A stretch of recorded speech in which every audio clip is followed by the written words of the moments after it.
Դու ահագը չես, դու այն մյուս տղեն չես, դու յուղի նորմալ տղա ես, մի արա տենց բան, իրանք ոչ գեղ ունեն, ոչ պապ ունեն, ոչ բեղ ունեն։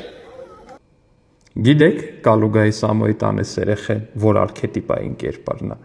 այն որ տղերք են էլ, որ ոչ առանձնապես շատ հումոր են ունենում, ոչ առանձնապես շատ մտավոր ունակություններ են ունենում, ոչ առանձնապես ֆիզիկապես են ուժեղ ելնում կամ առնական են ելնում առհասարակ, բայց քանի որ իրանց պապան կամ պապայի աղբերը շատ փող է ունենում, շրջապատը իրանց սկսում է համոզել, որ իրանք շատ առնական են, շատ ուժեղ են, շատ խելացի են ու շատ լավ հումոր ունեն, ու իրանք էլ դրան լրջորեն հավատում են ու դուրս են գալիս մեծասպարես ու մեկ էլ հանկարծ հասկանում են, որ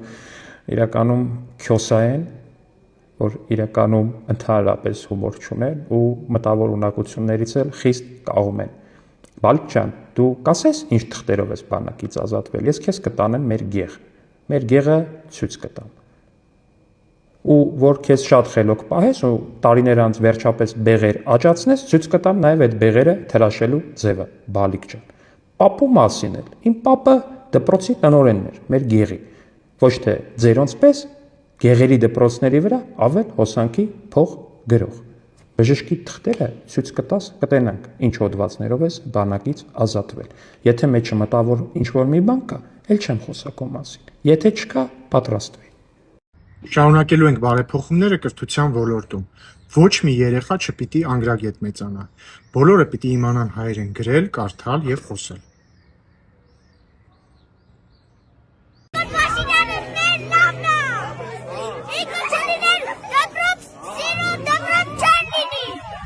Լավ եք եղբայր, շնորհակալ եմ, թույլ տվեք առաջերտին ներկայանամ, 10 տարի աշխարհազոր ենք ինձ հրամանատար Սամվել Մատեոսյան։ Ուրախ եք պարոն։ Նման,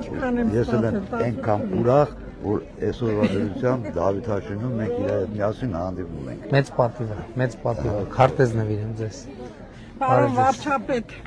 խնդրում եմ ձեր գեղեցիկ ստորագրությունը ձեր գրքի վրա։ Ես ձեզ այս գրքով եմ ճանաչել, Անահիտ Նացականյան։ Երբ դուք սկսեցիք քայլերթը Գյումրիից, ես ձեզ չէի ճանաչում։ Հետո իմացա գիրք եք գրել։ Ման եկա, գտա ու մեկ շնչով կարդացի։ Շատ հավանեցի, դասական գրողներ կան համաշխարհային, որ շատ դժվար է կարդացվում։ Շնորհակալ եմ շատ ձեր գնահատականը։ Իրոք, ազնիվ, իսկ կարող եմ մի հատ ինձ քարտեզ տվեք, ու ես ուզում եմ ձեզ համբուրել, իրոք։ Հաճույքով։ Բայց ինքս անեմ, որ ձեր հիշողներ չլինի։ Շնորհակալ եմ։ Տիկին Աննային եկը բարևեք, շնորհակալություն, ես արդեն վերցրել եմ։ Շնորհակալ եմ շատ։ Ուրախ եմ շատ, ուրախ եմ։ Կգաս ինձ մոտ։ Ինքը ձեզ շատ ասի։ Արի կանգ։ Նայ հո, նայ դե Նիկոլ։ Իսկ քեզ թխված կքարտես։ Ձեզ էլ։ Շնորհակալություն, շատ շնորհակալություն։ Էլի Լեոն։ Խաղաղության հավաքական։ Ապրեք շատ քալի։ Հա? Հա, իհարկե, եղբայր։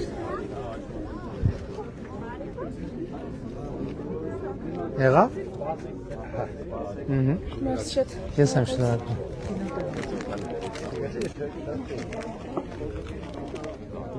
Ունես դու։ Հաճույքով։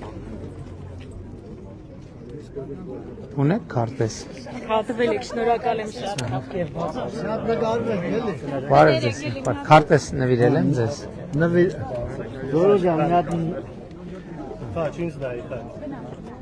Մի րոպե, երեխայք են նորմալ նկար։ Վայ, մի վարկյան։ Լավ է, համեցեք։ Շնորհակալություն։ Ես եմ ձեր։ Բարև ձեզ, ունեք Մի հատ քարտեզ։ էլ մայրիկիս կտակ Հայաստանի չի կարելի, որ ընտրություններին մասնակցին։ Եվ բուկլետ։ Անչափ շնորհակալ։ Քարտեզ։ Շնորհակալ Ձեզ նվիրել եմ քարտեզ։ Շապետ, եթե թույլ տաք շարունակելով Գյումրիի թեման, այդ ձեր ասացի համար է կարևոր, որպեսզի մենք հունիսի 7-ին Գյումրիում ստանանք ջախջախիչ մեծամասնություն, որպեսզի գնանք ցրենք այդ խայտարակի թենը, որը կոչվում է իր Գյումրիում, նոր ընտրություններ անցկացնենք ու կարողանանք ստեղծել իրավիճակ, որ Գյումրիի կառավարեն ոչ թե հանցագործներ, այլ նորմալ մարդ։ Ես էտա թեմային անդրադարձել եմ, որ ապրում եմ Գյումրի 2 տարի հանրապետություն, Ես ասեմ, որ չի նույն բունտի Եթե գնելու է հեղափոխությունը Գյումրիում է, որովհետև հեղափոխությունը դիչել հիմա Գյումրիում հեղափոխական իշխանություն չի ձևավորվել, հեղափոխության իշխանություն եւ հույսի 7-ից հետո այդ հայտարարությունը գտենք, հայտարարությունը ասելով նկատի ունեմ այն վիճակը, որին մենք ակնկալում Գյումրիին եւ կառավարությունները ոնց որ այդ դիսոնանսը Երևանի հետ լուծվեց, բայց Երևանի հետ մենք արդյունքները նոր ենք տենում։ Փաշինյան ջամերն եմ գոհ Ո՞նց պաշտպանիս, բալաջան, ո՞նց ասեմ, սրտի թրթրով ասել եկել է փոխլագործի անմաղթ կսակեց ամենքը, թողելում եկել եմ դու իմ տղիդ հայդ ես, ես բոլորիս առողջություն լինի, եթե մենք քեզ կորցրեցինք, ուրեմն մենք կորած ենք, մեռնեմ քո մամայիդ գերեզմանին, որ քո նման տղայանցեր է, մեռնեմ քեզ, ես սաղորը քո համար Մայրջանի չեք լացում։ Ես չգիտեմ, ասում մեր երկրի խաղաղություն է լինել, սարդան եմ ապրես։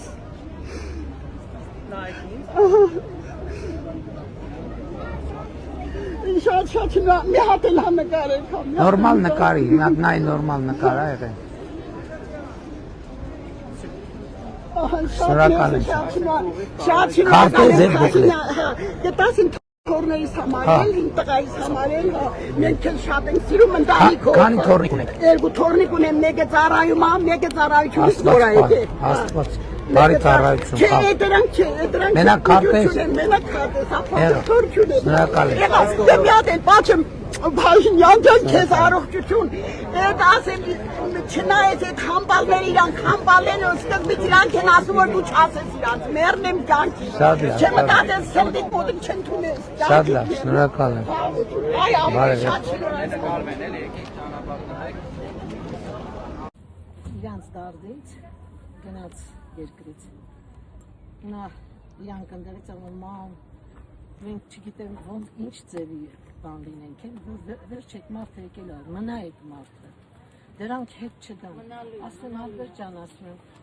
մարդիկ կան, որոնք չեն հասկանում, թե իրանք իրանց էշի տեղ են դնում, չես հասկանում այս մարդկանց։ Են վատը գիտեք, որ նա են որվան մի... Երբ ծանոթանում էի լրահոսին, պարզվեց ինչ-որ բարոյականության դասեր են ուղղել ինձ, թե ինչպիսին պիտի լինի գյուղի տղան։ Նախ կարող եմ ասել, որ գյուղի տղան չի կարող լինել բանսարկու։ Գյուղի տղան չի կարող մանր խուլիգանություն անի։ Իսկ ձեր երեկվա արածը մանր ճղճին խուլիգանություն էր։ Դա էժան վարքագիծ է, եթե այդ էժան վարքագիծը շարունակվեց, մենք շարունակելու ենք տրորելով անցնել ձեր վրայով։ Լավ եղեք, սիրում եմ բոլորի։ 16 ամիսա ծառայում եմ, շատ գոհ եմ, շատ շնորհակալ եմ, մյուս տղաս էլ ա գնալու 29 թվին, ես ոչ մի դժգոհություն չունեմ այդ մարդու աշխատանքից։ Մենք կանգնենք խաղաղության, կարևորը որ իմ տղան ամփոփան, այո, ծառայում է, ոչ մի բանից դժգոհ չի, ասեմ ավելին ամեն ինչից գոհ է։ Գիտեմ, որ շատ լավ է լինելու, եթե Նիկոլ Փաշինյանը շարունակի իր աշխատանքը։ Բարև ձեզ։ Ունես քարտեզ տխված։ Ունես դեսենց։ Ապրես սենց դուսակ։ Սովա քարոզից համար։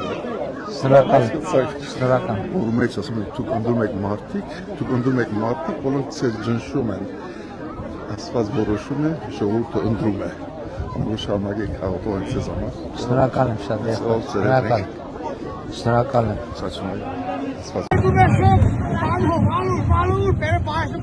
Ո՞վ է բաժնում։ Ռոբերտները, Խոչարը, Ռոբերտ։ Էվա, ճիշտ է։ Չէ, կտոր-մտոր ասֆալտել էին անում։ Որ խափեին։ Դրան պիտի անդրադառնամ։ Ինչի եմ հիմա, խնդրեմ են հսկա դպրոցին նայեք։ Հասկանում եմ, որ չեք ուզում ճանաչել։ Ինչ ասա ասում։ Խոսում է բանակից, Քոչարյան Ռոբերտը։ Բայց լսեք։ Լսեք կարևոր բանի մասին,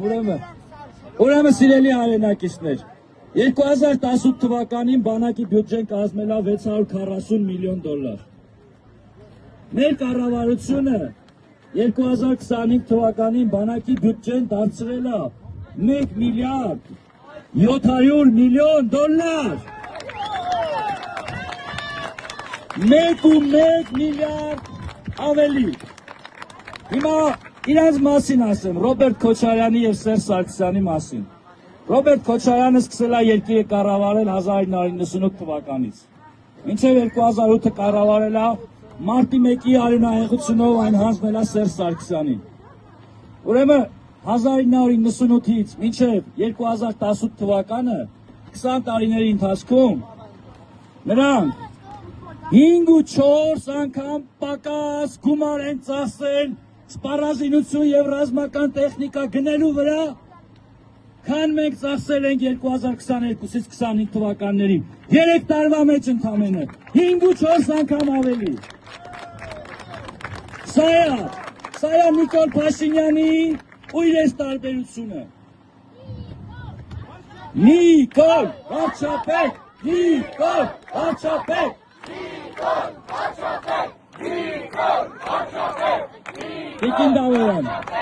դուք մեր կապնարացիների հետ խոսելու ցանկություն չունեք։ Այսօր նկատեցի, որ Քոչարյանը ինչ-որ միտեղ խոսում է, որ Հայաստանում դեմոգրաֆիական խնդիր կա եւ ինչ-որ լուծումներ է առաջարկում։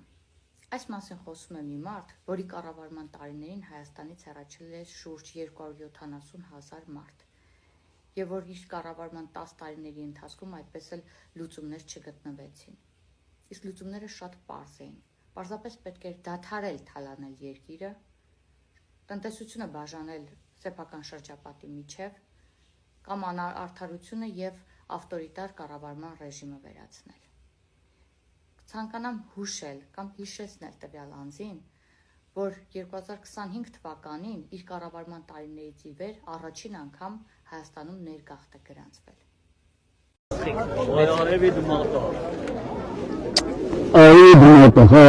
Զիքես ասա, առաջ հետին անձնական կյանքում հաջողություն, առողջություն, ցավը տանել։ Ձեզ հետ ենք։ Այս նախորդ շնորհավորում եմ Կարծապանան ուսուցիչն է։ Հա, ընտրելու է ժողովուրդը։ Մերոք ինտեգրիզմի պատվանից կցիֆարի կոչի կարեն դել միջև բարևներ։ Բա տիկնոջը մի րոպե։ Էս էլ տիկնոջը կփոխանցեք էս ձեզ։ Բարև ձեզ։ Քարտեզ բուկլետ, շնորհակալ ենք շատ։ Եկեք տղեկ։ Եկեք։ Մերսի շատ, մենք քեզ սիրում ենք Նիկոլ։ Ես էլ ձեզ եմ սիրում։ Ահա։ Են կոմով։ Մի քիչ արագ էլի արագ շարժվենք ժողովուրդը ջղայնանում է։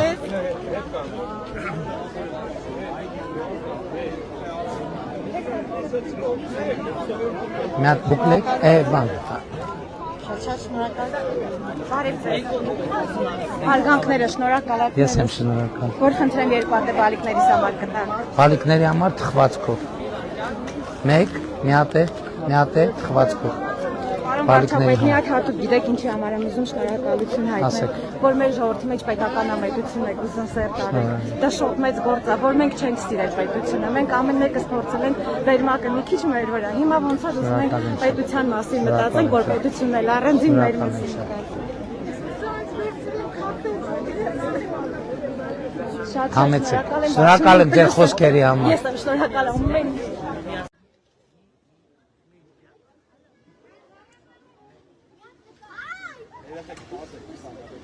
Մեկ շուրջ 6.6 միլիարդ դոլար լրացուցիչ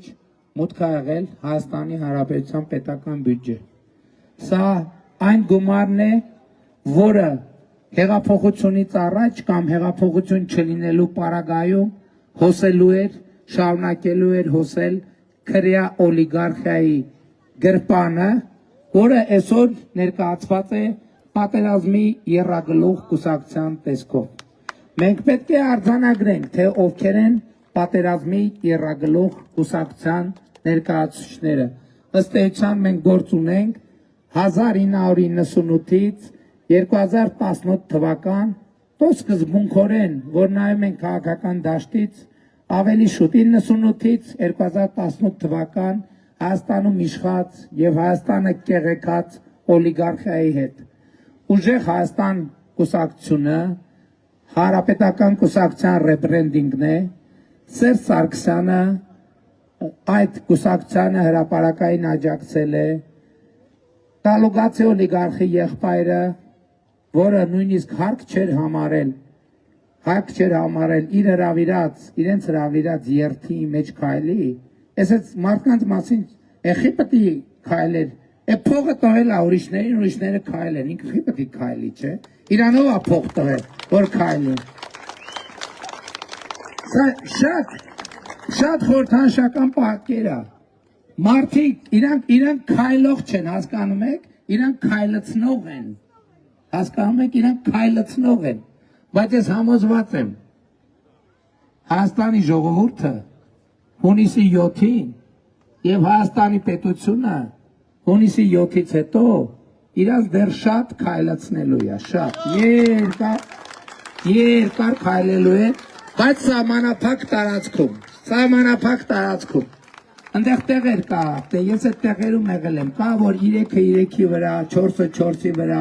3-ը 8-ի վրա, տարբեր տեղեր կա, իրանք շատ քայլելու են, ես իրանք ասել եմ, իրանք ենքան լկտիացել են, երեք ուրեմն բանում, տաշինում, ենքան լկտիացել են, մտքներով անցել է, որ Հայաստանի պաշտպանության նախարարը, որ արձակուրդի մեջ է, քարոզարշավը անում օրենքով սահմանված կարգով, որ իրանք մտքով անցնում է, որ իրանք կարան իրան ճանապարհը կտրեն։ Լսի, այ կալուգացի, ես քեզ ասել եմ, որ պետության համը բերանը տա մնալու, բայց ոնց որ դու գծերը անցնում ես, եւ ոչ թե պետության համը բերանը տա մնալու, այլ պետությունը կոկորտը տա մնալու, խրխրալու ես քեզ զգուշացնում եմ։ Признательность вам от имени Спасибо. тех людей, которых вы приютили здесь. Я очень признателен вам.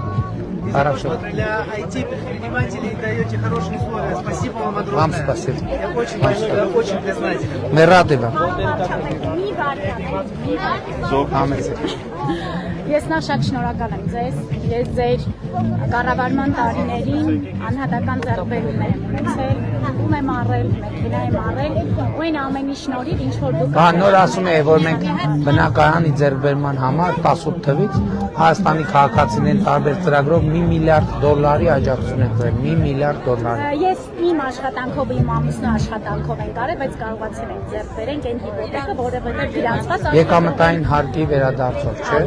Այդ շնորհակալ եմ շատ ձեզ։ Միհապետ ուզում եմ ձեր հետ նկարվեմ ու ձեր քարտեզը ունենամ, էլի։ Մեր քարտեզը։ Որպես եւ այստեղ կնայեք։ Շնորհակալ եմ շատ։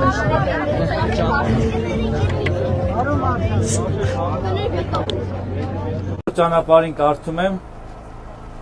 Կալուգացի օլիգարխը իր դղյակից հայտարարել է, որ Լորիում ուժեղ ու ջախջախիչ հաղթանակ են տոնելու։ Ուրեմն ուզում եմ տեղեկացնել ձեզ, պարոն Կարապետյան, Լորիում հաղթելու է Հայաստանի Հանրապետության ժողովուրդը, Լորեցին հաղթելու է, եւ դու այդ օրը հունիսի 7-ին կիմանաս հաղթարշավ բառի իմաստը։ Դղյակն է։ Իմ պապական, իմ հայրական տունն է։ Սամվել Կարապետյան, դու քո դղյակից ես հայտարարում, ես իմ դղյակից հայտարարում եմ, ոտիդ ես գցելու, ջախջախվելու ես։ Հունիսի 7-ին կիմանաս քաղաքացիական պայմանագիր կուսակցության հաղթարշավի մասին եւ կիմանաս հաղթարշավ բառի իրական նշանակությունը։ Քոչարյանը հիշեցնեմ, դա այն նույն անձն է, որի կառավարման օրոք Հայաստանի Հանրապետությունը $95 միլիոն պարտքի դիմաց Ռուսաստանի Դաշնությանը հանձնեց 5 կարևորագույն օբյեկտներ, օրինակ Մարս գործարանը, Մերգելյան ինստիտուտը եւ այլ կառույցներ, հանդես է եկել մի ուշագրավ հայտարարությամբ, ասել է, որ այս իշխանությունների կառավարման 8 տարիների ընթացքում որևէ գործարան չի բացվել, նոր ներդրումներ արդյունաբերության ոլորտում չեն կատարվել։ Միայն ռազմական արդյունաբերության ոլորտում վերջին 8 տարիներին տեղի ունեցած իրադարձությունները պաշտոնական վիճակագրությամբ, թվերով ու փաստերով կներկայացնեմ ձեզ, իսկ արդեն դուք կանեք համապատասխան հետևություններ։ Կարող եք տեսնել 2018 թվականին